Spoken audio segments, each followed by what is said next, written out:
کبھی کسی بندے کو اتنا تنگ نہ کرنا کہ وہ اتنی تکلیف میں آئے کہ وہ خود تو کچھ نہیں کر سکتا، ماڑا ہے، لیکن پھر وہ رات کو اپنے رب کی بارگاہ میں بیٹھ کے کہے کہ تو حاکم و عادل ہے مگر تیرے جہاں میں ہے تلخ بہت بندہ مزدور کے اوقات۔ پھر ایسا نہ ہو غریب ہے، ماڑا ہے، خود تو کچھ نہیں کر سکا، پھر اللہ کی بارگاہ میں تیری شکایت کرے۔ ایسا نہ کرنا۔ میرے نبی پاک علیہ السلام کے درویش صحابی تھے حضرت سعید بن زید رضی اللہ تعالیٰ عنہ، فقیر فاقہ مست، حضرت عمر رضی اللہ تعالیٰ عنہ کے قریبیوں میں سے تھے۔ ایک عورت نے الزام لگا دیا زمین کے قبضے کا۔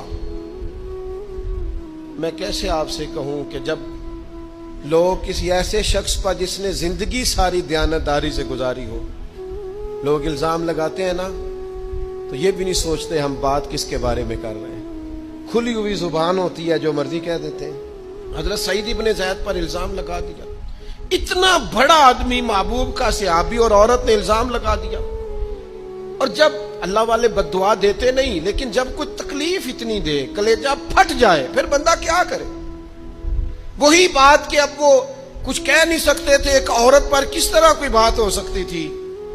دونوں ہاتھ اللہ کی بارگاہ میں اٹھائے، یہ صحیح حدیث میں موجود ہے۔ دونوں ہاتھ اللہ کے حضور اٹھا کے عرض کرنے لگے، مالک اگر یہ عورت جھوٹی ہے نا تو پھر اسے اندھا کر دے اور اس کی قبر اس کے گھر میں بنا دے۔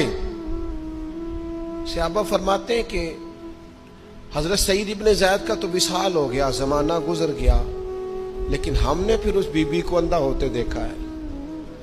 پھر اس کے گھر میں کنواں تھا اور ہم نے اسے اپنے ہی گھر کے کنویں میں گر کے مرتے ہوئے بھی دیکھا ہے۔